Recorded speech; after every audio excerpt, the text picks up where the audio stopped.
हाँ तो मेरे प्यारे बच्चों, आपके अपने YouTube channel HDS Ansar YouTube channel में आपका स्वागत है।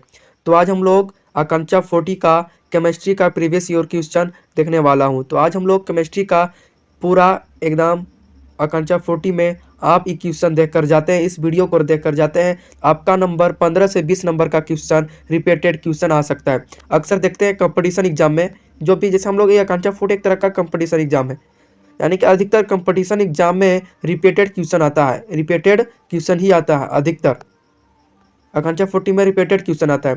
थोड़ा सा साउंड बज रहा है, यानी कि थोड़ा सा डीजे का साउंड जा रहा है। तो हमारे थोड़ा गांव के थोड़ा सा हट के गांव में एक शादी हो रहा है, वैसे डीजे बज रहा है, लेकिन आपसे आपको कोई दिक्कत नहीं है। मैं आपको कॉन्सेप्ट के साथ समझाऊंगा एकदम। जेक आकांक्षा मॉडल पेपर केमिस्ट्री का सेट 1 रहेगा, जो कि प्रीवियस ईयर क्वेश्चन है। तो झारखंड के सभी बच्चों को हमारे तरफ से जोहार और सभी को हैप्पी दिवाली। चलिए आज हम लोग आकांक्षा 40 का केमिस्ट्री का ऑपरेशन करने वाले हैं। चलिए स्टार्ट करते हैं। आप सभी को पता होगा कि 8 मार्च को आपका एग्ज़ाम है, यानी कि 2026, यानी कि 2026 8 मार्च 2026 8 मार्च को एग्ज़ाम है।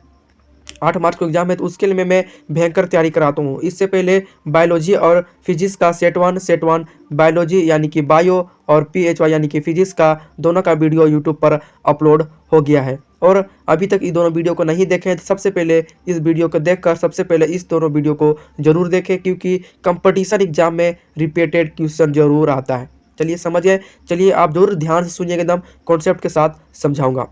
सबसे पहला क्वेश्चन है इंग्लिश, यानी कि इंग्लिश में समझते हैं तो आपके लिए अच्छा होता है, क्योंकि इंग्लिश में आप क्लास 11 में साइंस लीजिएगा तो आपका इंग्लिश ही क्वेश्चन रहेगा, यानी कि इंग्लिश में ही आपको सब पढ़ना है।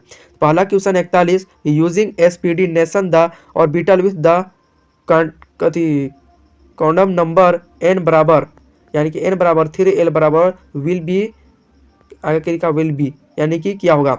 जैसे में आप क्लास ई सब जितना क्वेश्चन रहेगा 5-6 क्वेश्चन छोड़ाकर सभी क्वेश्चन क्लास 11 से दिया हुआ है, समझ गए। इसलिए मैं कह रहा हूँ कि रिपीटेड क्वेश्चन आपके बोर्ड एग्जाम में आ सकते हैं। तो SPD जैसे में हम लोग क्लास 9 में पढ़े होंगे, KLMN, यानी कि के में कितना होना चाहिए 2, इसमें 4, इसमें 8, एकरा में 16। ठीक, कुछ इसी प्रकार क्लास 11 में पढ़ना है, यानी कि SPD संकेतन द्वारा क्वांटम संख्या n बराबर 3 तो l बराबर 1 वाला कक्ष में क्या होगा। यानी कि हमको n बराबर 3 दिया हुआ है, यानी कि n बराबर 3। अगर l बराबर 0 रहेगा, अगर l बराबर हम लोग का 0 रहेगा तो वहाँ पर हम लोग का लगाना है, s लगाना है कि p लगाना है कि का लगाना है। अगर हम लोग का l बराबर 0 रहेगा तो वहाँ पर हम लोग s लगाएंगे। अगर l बराबर 0 रहेगा तो वहाँ पर हम लोग s लगाएंगे। ठीक, अगर l बराबर 1 रहेगा, अगर l बराबर 1 रहेगा तो वहाँ पर हम लोग p लगाएंगे। l बराबर 1 रहेगा तो वहाँ पर p लगाएंगे। अगर l बराबर 2 रहेगा तो d लगाएंगे। अगर l बराबर 3 रहेगा तो f लगाएंगे। ठीक, तो हम लोग का n दिया हुआ, यानी कि n अगर, और यहाँ पर दिया l बराबर 1, तो l बराबर अगर 1 रहेगा तो हम लोग वहाँ पर s लगाएंगे। ठीक, l बराबर 1 रहेगा हम लोग का लगाएंगे, s लगाएंगे कि p लगाएंगे। तो हम लोग जहाँ पर l बराबर 1 रहेगा वहाँ पर हम लोग p लगाएंगे, यानी कि n बराबर 3 और l बराबर 1 तो 3p हो जाएगा। इसलिए ऑप्शन नंबर के 3, 41 नंबर सवाल का ऑप्शन नंबर 3 हो जाएगा।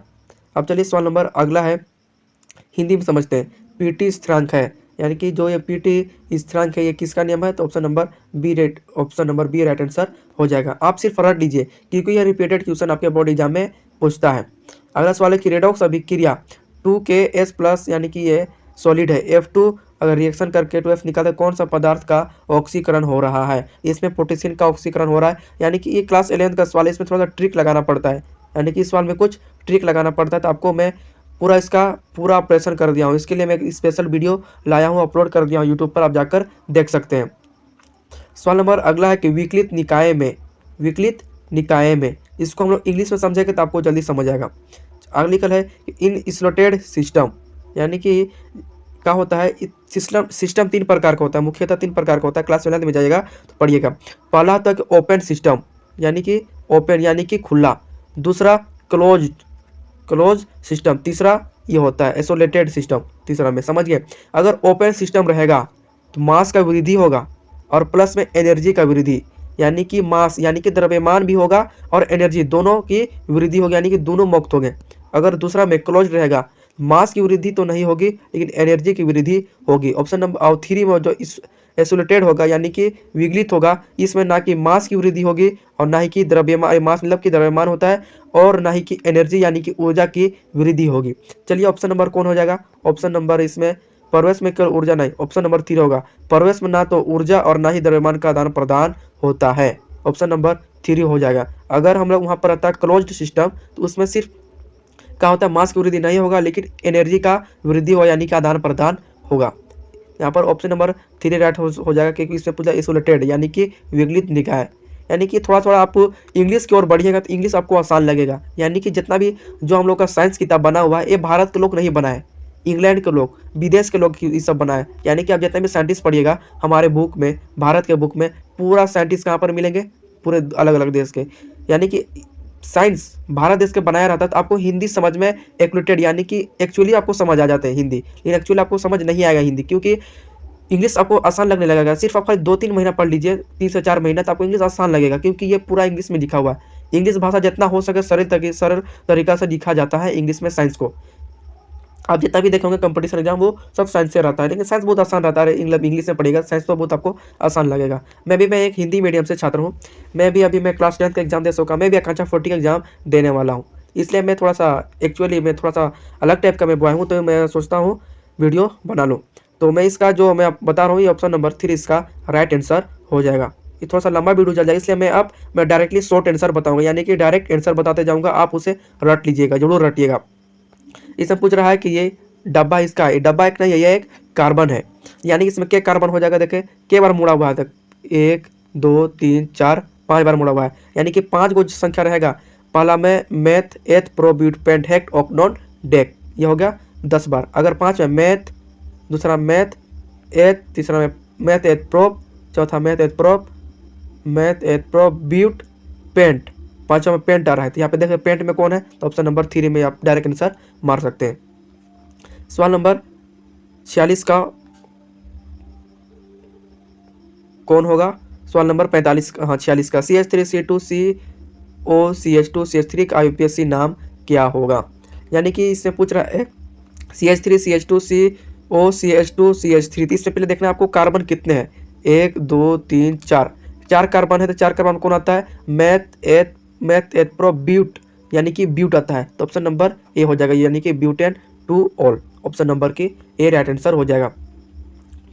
अगला है कि C6H5 ये किसका है? बेंजीन मुक्त मुल्क नहीं, अगर इसमें C2H5 रहता होता है बेंजीन, यानी कि C6H5 है तो ये हो जाएगा फिनाइल, यानी कि फेनाइल मुक्त मुल्क का ये रासायनिक सूत्र है।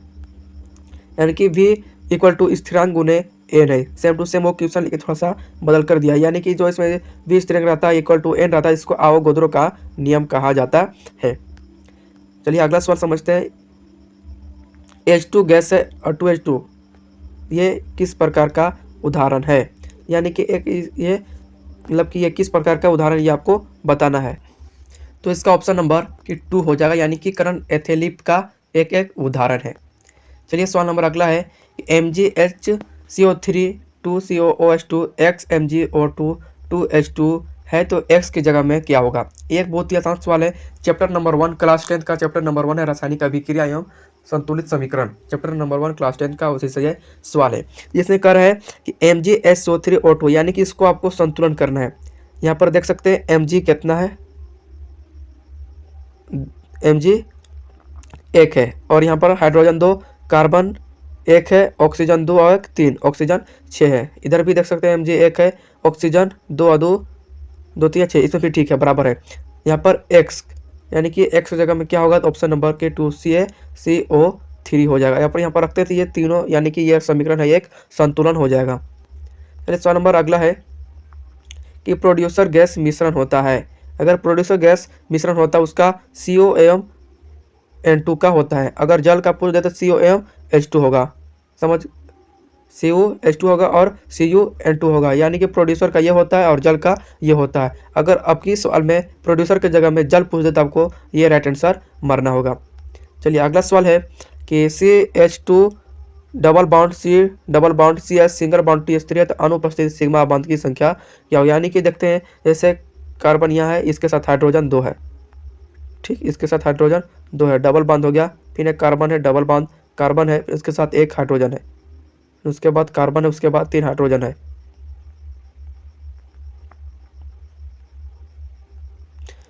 है। अब इसमें आपको गिनना है कि के को बांध हो गया। देखिए 1 2 3, एक ये इसके साथ होगा, इसके हाइड्रोजन के साथ 4 5 6 7 8 9 10 11, नहीं 11 नहीं होगा, फिर से गिनते हैं 1 2, 1 हो जाएगा, 1 1 2 3 4 5 6 7 8 1 9, यानी कि ऑप्शन नंबर के 2 राइट आंसर हो जाएगा। चलिए सवाल नंबर अगला की ओर चलते हैं। 3,4 डायोमेथिल हेप्ट 3N ओजोन अपघटन के पश्चात बनने वाली उत्पादक के IUPAC नाम क्या होगा? इसका ऑप्शन नंबर 3 राइट आंसर हो जाएगा, ब्यूटेन 2 ऑन तथा pentane 2 on, option number 3 right answer हो जाएगा। निम्नलिखित में कौन सा वायु प्रदूषण नहीं है? तो ऑप्शन नंबर की ए हाइड्रोजन, क्योंकि ये आने वाले समय में यही इसका भविष्य माना जाता है, यानी कि भविष्य किसको माना जाता है? तो हाइड्रोजन को माना जाता है। देख अभी सब पूरा खत्म हो जाएगा, पेट्रोल डीजल सब पूरा के पूरा खत्म होने वाला है। आने वाले भविष्य में जब आप दादा पोता बन जाएगा तो आपका ये खत्म हो सकता है, हाइड्रोजन गैस ये भविष्य को संभाल सकता है। चलिए अगला सवाल है कि BRF5 की आकृति क्या होगी? इसका वर्ग पिरामिड होगा। अगर B यानी कि ब्रोमीन यानी कि BRF3 होगा, जहाँ पर BRF3 होगा वहाँ पर T आकार का होता है, यानी कि T जैसा आकृति दिखाई देता है। अम्लीय विलयन के लिए क्या होगा? ऑप्शन नंबर के 2, बहुत आसानी सवाल है, यानी कि अम्ल के लिए ये होगा और बेस के लिए ये, यानी कि क्षारक के लिए ये होगा, ऑप्शन नंबर के 1, और अम्ल के लिए ये। तो इस सवाल का ऑप्शन नंबर ये हो जाएगा, ऑप्शन नंबर के B राइट आंसर हो जाएगा। चलिए अगला सवाल है कि 2K+ में 2HCl में उत्पाद होगा, यानी कि इससे इसको रिएक्शन करने पर क्या बनता है? यानी कि हम लोग इसको इससे रिएक्शन करेंगे क्या बनेगा? यानी कि 2K यानी कि पोटेशियम से अम्ल से अभिक्रिया करेंगे तो क्या बनेगा, ये आपको बताना है। यानी कि इससे आपको क्या बनेगा? यानी कि KCl+ में हाइड्रोजन गैस, यानी कि आप किसी भी धातु से आपको अम्ल के साथ रिएक्शन करेंगे वहाँ पर क्या बनेगा भाई? हाइड्रोजन गैस मुक्त होगा, इसलिए ऑप्शन नंबर के B राइट आंसर हो जाएगा। यानी कि आपको ये बता रहे हैं कि CH3H3CH डॉट है, यानी कि ये किसका सूत्र है? यानी कि जो दिया है इसमें ऑप्शन नंबर किसका राइट आंसर हो सकता है? तो इसका आइसोप्रोपिल मुक्त मूलक होगा, यानी कि ऑप्शन नंबर के 1 राइट आंसर हो जाएगा। अगला सवाल है कि हेक्साइन की दहन की अभिक्रिया का उसमें हीट करते हैं तो क्या होगा? इसका 17/2 ऑक्सीजन गैस होगा, यानी कि x का मान पुचरा पर यहाँ पर 17/2 रखेंगे तो ये रासायनिक समीकरण संतुलित हो जाएगा, यानी कि इधर के बराबर हो जाएगा। सामान्य आर्थो एवं परानिर्देशक की सम्मुख हम लोग OR यानी कि एकर बंधन OR के नाम से जानते हैं। निम्नलिखित में किसकी सर्वाधिक ऋणात्मक इलेक्ट्रॉन की लंबी एनेथेलिप होती वह है क्लोरीन। चलिए अगला सवाल है कि परमाणु कक्षों के पाश्चोर अति व्यापापन से बने आबंध को क्या कहा जाता है? यानी कि परमाणु कक्ष के पर्व अति व्यापन यानी कि अति व्यापन से जो बना होता है उस आबंध को हम लोग क्या कहते हैं? उसको हम लोग पाई आबंध कहते हैं, ऑप्शन नंबर के 2 राइट आंसर हो जाएगा। अगला सवाल है निम्नलिखित में से कौन सा एक सही होगा? यानी कि सवाल नंबर 63 है कि which of the following is the correct option, यानी कि आपको करेक्ट ऑप्शन चुनना, इसमें से कौन होगा? इसका ऑप्शन नंबर के 4 हो जाएगा राइट आंसर।